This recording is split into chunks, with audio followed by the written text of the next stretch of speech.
Everyone, this is update for September 21, 2023, day 575 of the war, end of the date update. Also catch up for September 20th. Gonna start with strategic updates, and I'm gonna switch to the situation on the front line. As a heads up, there's really not much going on, but I'm gonna start with visit of Ukrainian president to the U.S. It's very clear there is a fracture in the U.S. Parliament, I guess I would say, where there's a growing minority within, I would say, Republican Party, but probably there is also similar situation in the Democratic Party where um, uh, there is a question about where it's all going, right? Because there's a lot of resources that are being spent uh, supporting Ukraine, but um, I think there is a growing realization that this so-called offensive was never really offensive and was never uh, meant to achieve anything meaningful, and that's becoming a concern. And that concern is sort of growing as the situation in the U.S. Economically, financially getting worse, and specifically by that I mean the government debt situation, federal government debt situation in U.S. is becoming, I would say, extremely dangerous, extremely um, that can create huge sort of negative fireworks because, as I mentioned many times before, interest rate is going to stay high and probably, well, I wouldn't say it's high, it's actually normal where it stands right now, but it will stay there and may go higher, and that's going to create big problem in terms of interest payments in the US and a huge deficit. So basically, as internal problems in the US growing, there is obviously bigger scrutiny of where the money is going, because you need to reduce deficit and ideally get rid of it, and that's probably what's in the cards in the long run for the US. It's going to be either it's going to be done proactively by the parliament in the US, or the sort of nature will force the hand.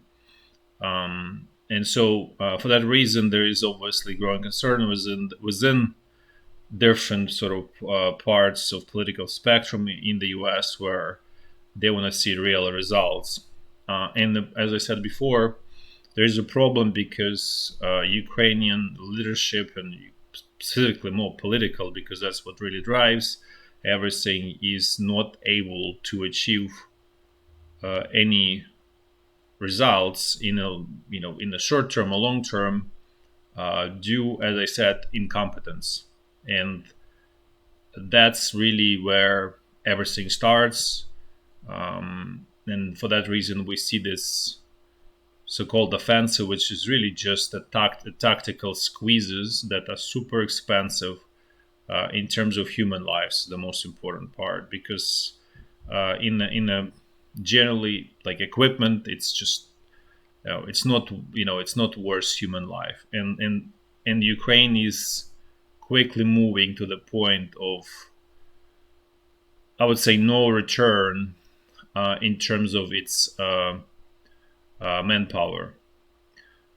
There's a clearly the drop in the quality, and there is obviously fewer people who really want to serve in the military. There's a lot of people who try to avoid it, who want to try to escape, to go leave Ukraine and so on. So there's a the crisis is brewing. It's not in a sort of acute state, but it's going there. And I'm not saying it's going to happen tomorrow. It's not going to happen in 2 months. But if things going the way they're going, let's say if just primitively there is linear extrapolation of the situation, in the long run, Russia is going to win simply because it has more manpower and more resources. And without turning to quality, Ukraine has no chance of winning this war. And Ukraine will never get uh, enough military equipment from the West to simply be, let's say, to win with the help of quantity, essentially. And that's a sort of dilemma, and it's going to be becoming more and more sort of pronounced as the time passes by. So again, for now, things sort of uh, kind of you know happening in terms. It looks like US is going to continue providing support and so on, and the total amount I think is like going to be 24 billion for the remainder of the year, and then the total till October 1, 2024 is 100 billion. So that's obviously enough money to continue what's going on. But as I said, the bigger problem is people, and that's where it all starts and ends. Now let's. I'm gonna switch a little bit to situation with Russia, and I mentioned before a couple times that there is a shortages of gasoline and diesel fuel in Russia. So Russian government decided to, as sort of I was alluding to, is they decided to ban export of gasoline and diesel fuel. It's not going to solve the problems in Russia. It's basically they bought time. Essentially, they decided to um, get temporary results now at the expense of very terrible, horrific results down the road in the long run. Because even the internal producers, they warned Russian government that this will lead to actually even more acute shortages and actually potentially inability to produce to refine, or very diminished capacity to refine. This is gonna make this crisis much worse. At the same time, as I said, Russian government is in desperate position, so they decided to sort of basically go for short-term solution, which is really it's not solution, but it's just a band-aid, and it will backfire phenomenally. But it's just obviously not going to happen in 2-3 months. It's probably going to happen within a year, I would say. So from military perspective, it doesn't really change, doesn't give sort of opportunity for Ukraine because it's a long-term problem for Russia. There are more long-term problems for Russia that's sort of starting to show that results of export restrictions on export of technology to Russia.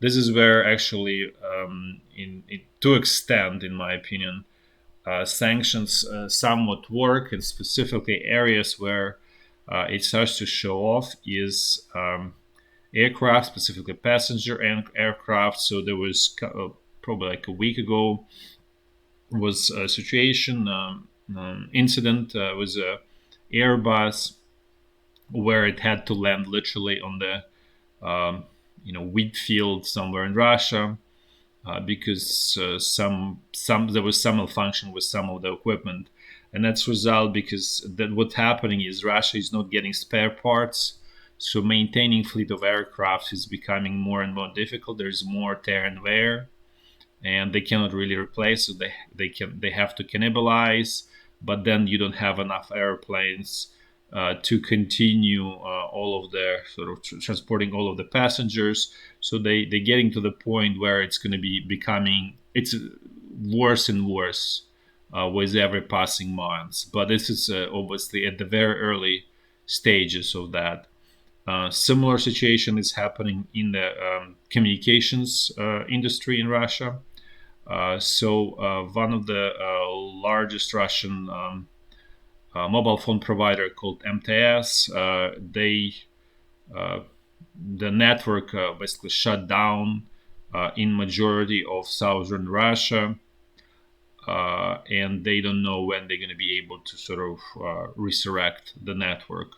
and that's a result because Russia doesn't get this, cannot buy any more communication equipment. It's a problem, and China is also not super excited to supply just because they will get sort of under sanctions. The Chinese producers, because they have large export market, and it's probably mostly Huawei. And yes, they cannot export to the U.S., but still, they have majority of the rest of the world, and it's quite a bit of money. So, supporting Russia will basically cut off Huawei from the rest of the world. So Chinese are very sort of making cold financial decision and obviously beneficial for them, and they just go with the supplying the rest of the world at the expense of Russia. So as you can see, this whole alliance is alliance to it's alliance of interest, right? It's not true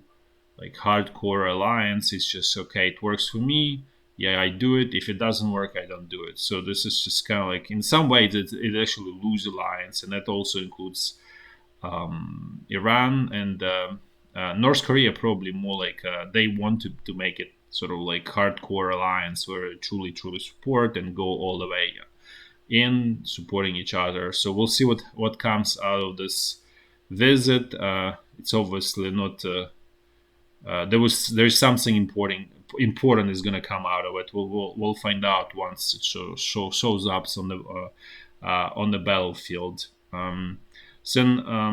So again, so this network is down, and the reason is, as I said, is that Russia doesn't get this networking equipment, and they cannibalize, but you limit. They apparently getting to the limits of it, and it started affecting mobile communication. It's not only actually mobile communication. Internet is also down because of all of this mobile providers. They at the same time internet providers, or they actually they basically provide like a majority of the sort of core internet traffic, and that obviously is the most dangerous development for Russia, I would say, because without communication, you cannot wage modern war.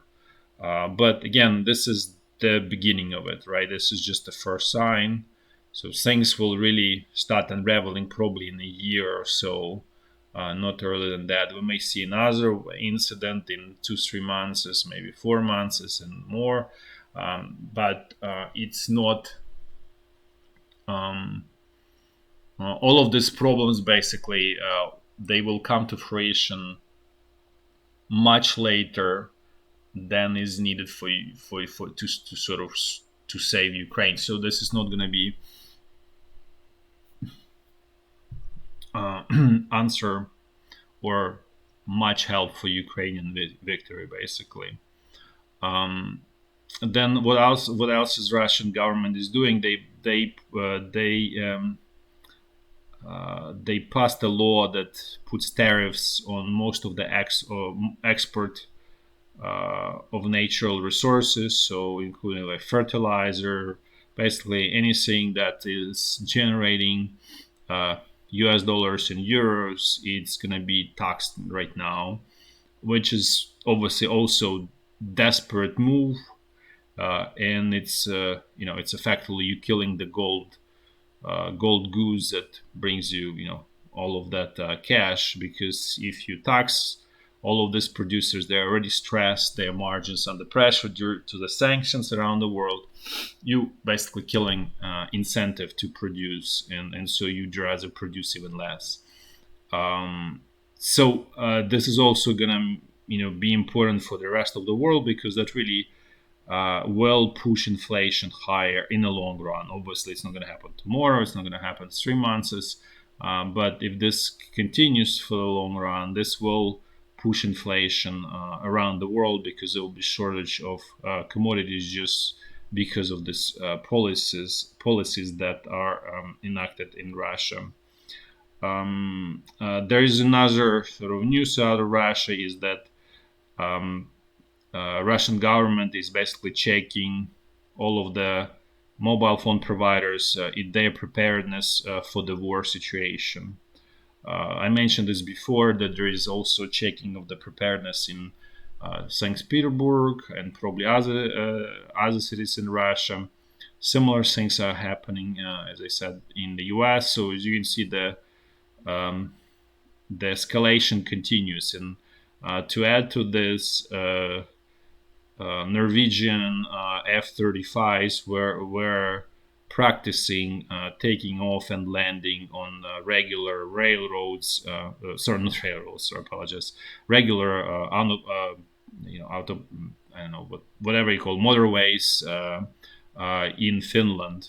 So what this, just for those who don't maybe don't sort of immediately realize what's happening. The idea is that your airfields and air bases are going to be destroyed, so you need airfields to take off and land, and also actually refuel. They were also practicing refueling right on the regular roads.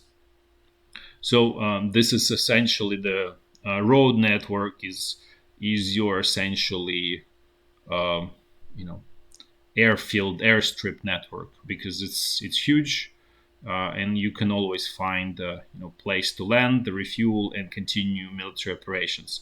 So it's basically the practicing what's Germany was doing at the end of World War II.